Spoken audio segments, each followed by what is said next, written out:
Olá, eu sou o professor Vitor. Sabe aquele filme que você gostou muito e ficou pensando, nossa, como eu posso utilizá-lo em uma redação? Eu tô aqui para ajudar você nisso. E hoje vamos falar da série brasileira Cidade Invisível, sucesso Netflix. Em primeiro lugar, pessoal, vamos deixar uma coisa clara. Eu vou me esforçar muito para não dar nenhum spoiler. Então, se você ainda não viu a série, fique tranquilo. Veja esse vídeo até o fim e quando acabar você pode se deliciar com essa nova aventura que a Netflix está proporcionando pra gente. Caso você já tenha visto, você sabe exatamente do que eu tô falando, né?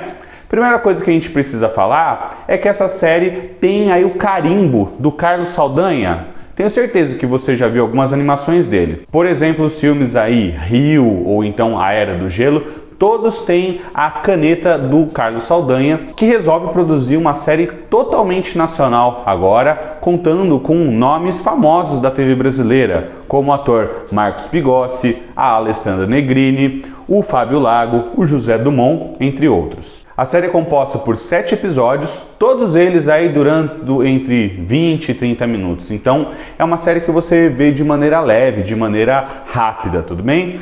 Às vezes, aquela maratonada no final de semana dá conta de você assistir tudo que ela oferece. Mas vamos lá, vamos partir para uma sinopse dessa série. Basicamente, a história tem como ponto de partida da trama uma queimada em uma floresta aí localizada ao lado da Vila da Toré, né? Uma comunidade de pescadores no Rio de Janeiro. Como o fogo tem uma origem suspeita, aparentemente criminosa, o policial Eric, que é o protagonista da história, junto com a sua parceira Márcia, começam a pesquisar, começam a se envolver mais com esse caso. Entretanto, o Eric tem uma motivação extra para atuar nesse caso. Sua esposa, Gabriela, que era uma antropóloga que trabalhava nessa região, acaba sendo vítima e morre durante esse incêndio. Viúvo e com uma filha pequena para criar, o nosso protagonista embrenha-se dentro dessa investigação e começa a perceber que certas lendas e mitos brasileiros não são apenas só lendas e mitos. E aí é que a história fica interessante. Seguindo a tradição de obras atuais de sucesso, como Percy Jackson, o Ladrão de Raios, por exemplo, a história que envolve Cidade Invisível evoca figuras famosas do folclore brasileiro. A gente então tem a presença de personagens que embalaram a nossa história, principalmente quando éramos pequenos, né? Sempre ouvíamos falar sobre o Saci, sobre a Cuca, sobre o Curupira. E aqui, é claro que com uma roupagem bem moderna, ganham a tela na forma de atores conhecidos. Eu espero então que você que já viu a série saiba do que eu estou falando e que quem ainda não viu se interesse por descobrir essa nova série. A questão agora então é pensar o seguinte: como que eu posso utilizar essa série dentro da minha redação? Quais aspectos ela tem que podem ser bem aproveitados no meu texto? Cidade Invisível se qualifica como uma ótima referência para sua redação à medida em que toca em temas, em propostas como a tradição versus o progresso, a conservação ambiental, a urbanização e a especulação imobiliária.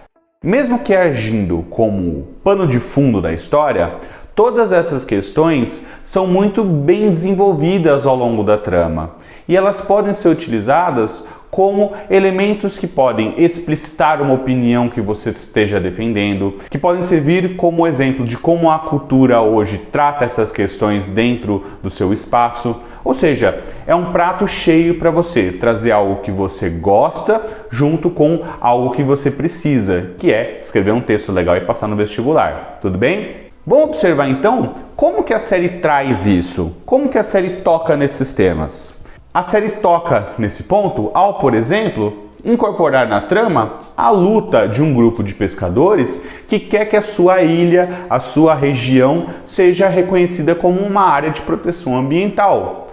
E estão fazendo isso em grande parte porque existem empresas, na verdade existe uma grande empreiteira interessada em comprar aquela região e transformar o lugar em um resort, ok? Então, olha a crítica estabelecida aí dentro. Grandes incorporações que tentam dominar uma região de beleza exuberante e vão, obviamente, aí desenvolver atividades que vão abalar esse sistema natural intacto. Outro ponto interessante da série é quando eles pegam uma figura super famosa do folclore brasileiro, que é o Curupira, o defensor das matas, né? Uma figura forte, uma figura imponente, e acabam transformando ele em um sujeito decadente física e mentalmente, não é? Tudo isso acontecendo por quê? Porque dentro de um processo de urbanização que ocorre, ele é obrigado a sair da floresta e ir para a cidade. E isso traz danos, tanto físicos quanto mentais, no nosso personagem. Figuras imponentes do nosso folclore, ao longo da série, demonstram uma incrível fragilidade, porque elas estão vivendo num mundo onde as pessoas não mais acreditam naquilo que elas representam, né? É uma outra crítica estabelecida aí pela série, ao mostrar que existe uma grande importância em preservar a memória e a cultura nacional. Tudo bem? Então, se você para e assiste a série com esse olhar um pouco mais crítico, você percebe que ela vai te dar várias oportunidades para discutir temas como esses que podem e devem ser trabalhados dentro de situações reais de prova, ok? A FUVEST de 2019, por exemplo, teve como tema a importância do passado para a compreensão do presente. E os textos motivadores nos apresentavam o seguinte cenário na abordagem da proposta. Primeiro, de que era importante o passado na compreensão do presente. E segundo, de que era necessário aprender com o passado para que ou ele fosse reproduzido no futuro ou então que ele não se repetisse.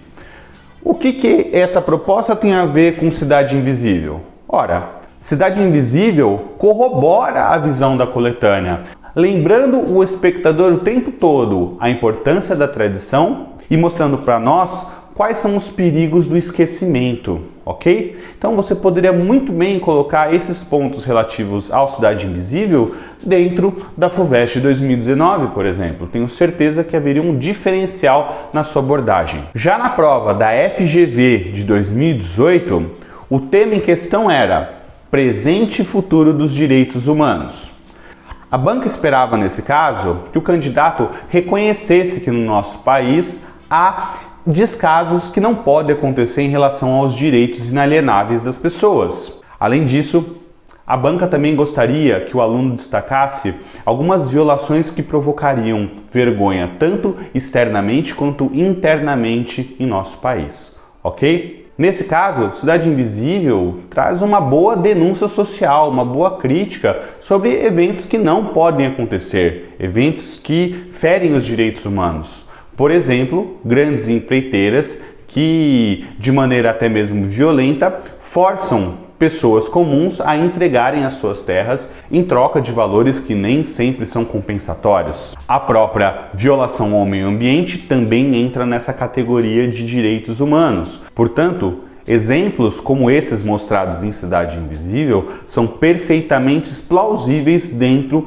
da proposta que a FGV trouxe pra gente, ok? Bom, pessoal, espero que vocês tenham gostado. Esse é o primeiro vídeo de uma série de outros que faremos a seguir. Por favor, comente aí embaixo, fala se você gostou, dê sugestões sobre outros filmes que vocês gostariam de ver analisados aqui nos nossos vídeos e divulguem isso aí. Um abraço e até mais!